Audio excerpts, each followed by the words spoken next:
Welcome back to the news at 10. The rising killings allegedly perpetrated by Fulani herdsmen in parts of the country is without doubt a huge source of concern for farmers, security agents and the government. Now, Abraka community in Delta State is living in fear after an attack by suspected herdsmen, with the community wary about their farms. Our community report tonight takes a look at the threat, those affected, and what authorities are doing to investigate the activities of herdsmen and bringing them to justice.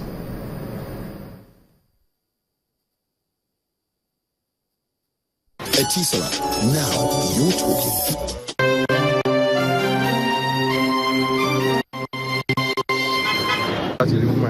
Men from the shadows. The many cases of Fulani herdsmen ransacking community, leaving nothing but destroyed farm.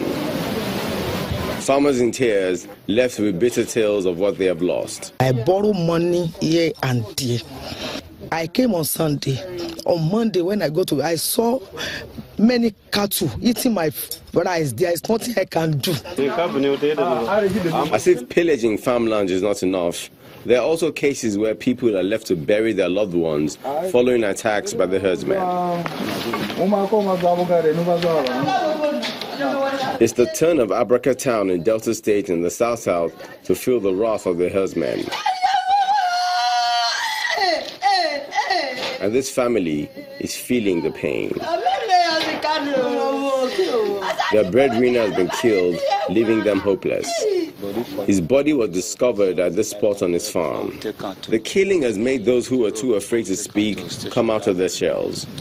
Stories of rape, murder, and destruction. Fear not to let our people they go far because of all those Fulani.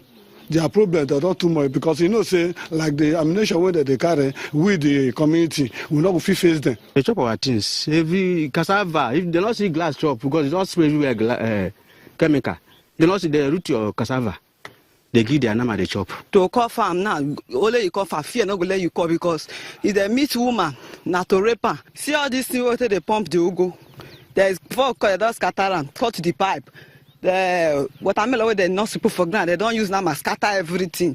The police public relations officer and the state's commissioner for information can only condemn the act. They, like everyone else, have their hands tied on how to stop this. Shocking, really. Since there were machete cuts all over his body, he was already dead. Of course, police action. We conveyed the corpse to a former clinic in Abraka there. And of course there were suspicions that it was an attack by the herdsmen. I think strongly that it's time that the federal government begin to speak out seriously on this. And you know that because of the freedom of movement you have, you cannot stop certain people from coming into your environment. But the issue of herdsmen, it's one pressing issue in this nation that we believe strongly that the federal government will have to speak up and do something. They cannot be left to the states alone. It has to be a national issue. The truth of the matter is that almost every day, people are dying from the activities of others, and nothing effective is being done to put a stop to the killings.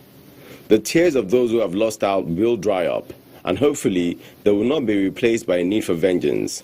So something needs to be done before they begin to take laws into their own hands.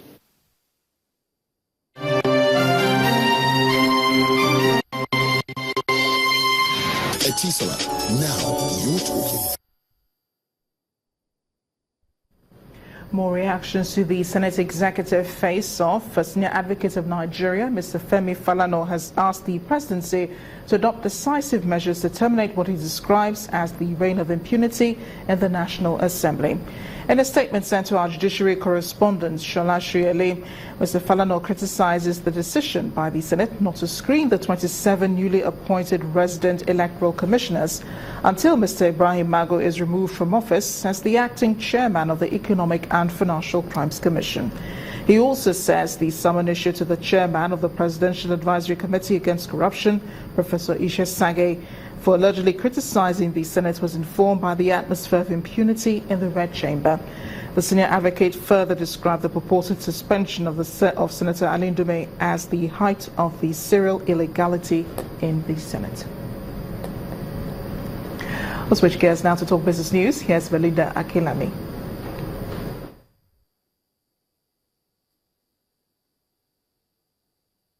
You first. First Bank.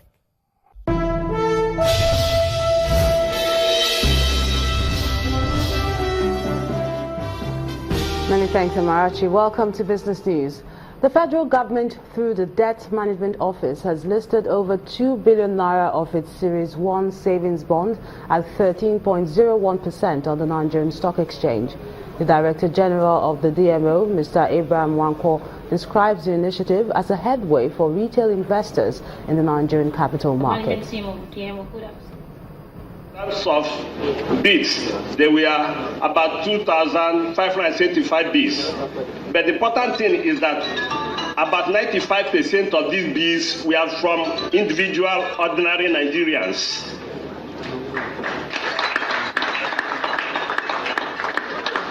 Which means the grassroots in Nigeria, the common man in Nigeria, is poised to dominate the FGN retail bond market, and we are so happy about this. We have also observed that out of a little more than 2 billion naira raised, about 78% of this was from these common individuals. So all this points to the fact that the initiative being taken by the financial system, by the Nigerian Stock Exchange, and by all other players, including the stockbroking community, is yielding fruit in terms of inclusiveness. And still at the equities market, the all-share index closed lower today following continued sell-off in key sectors of the market. Bisi Adebayo has more.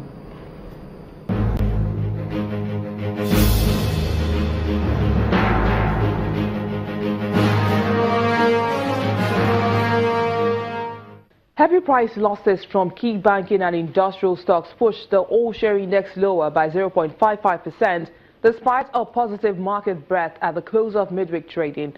The price table saw 20 advances, mostly mid-cap stocks, but led by Transcorp Hotel, Air Services and Porter Oil, while 15 decliners were dominated by GT Bank, FCMB and Unilever.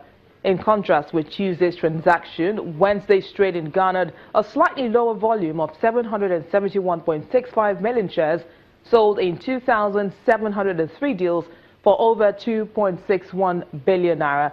The major volume drivers on the activity charts were the shares of Custodian and Allied Insurance, Continental Reinsurance and Diamond Bank. And that's it on the stock market reports. I am Bisi Adebayo. U.S. stocks opened Wednesday flat as traders reassessed the rebound recorded on Tuesday. With more details is VOA Channels TV business correspondent Jill Manandrino. U.S. stocks opened relatively flat on Wednesday, with the NASDAQ leading the way following a pretty solid rally on Tuesday with broad-based risk-on type of activity. As the Dow Jones Industrial Average snapped that 8-day losing streak, led behind gains in nearly all sectors. Trump stocks that slipped on fears the failed GOP healthcare bill will just be the start of a series of roadblocks for the Trump administration, recovered across the board following a much stronger than expected consumer confidence report, touching its highest level in 16 years. That helped push major averages higher throughout the afternoon. The historic news this morning comes out of the UK. European Council President David Tusk received the hand-delivered letter from the British ambassador to the EU, Tim Barrow, which triggered Article 50 of the Lisbon Treaty, formally starting the Brexit process. Both sides now have 2 years until March 2019 to agree on a new relationship. Now, this should make things really interesting for currency traders. It's quiet on the data calendar today, with the focus largely on Washington and tax reform and infrastructure spend. The debate is now shifting to whether or not it will get done and when it will get done. The massive run-up in stocks since the election will have to be reflected in earnings, and that's what traders are anxiously awaiting to see when first quarter reports start to roll out in mid-April. From the NASDAQ market site in New York, I'm Jill Malandrino, and this is VOA Channels Business News. It's another green day for most of the leading global stock markets as investors brace up for the start of the UK's historic split with the EU. These are the numbers.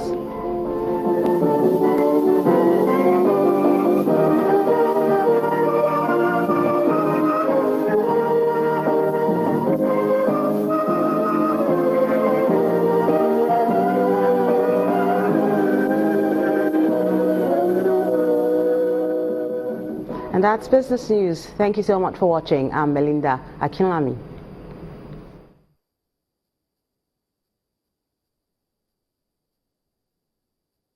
You first.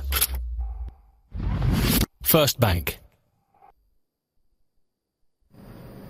Just a couple more from the world of business. Access Bank PLC has declared a dividend of 40 kobo per ordinary share, making a total of 65 kobo per share to its shareholders for the year 2016.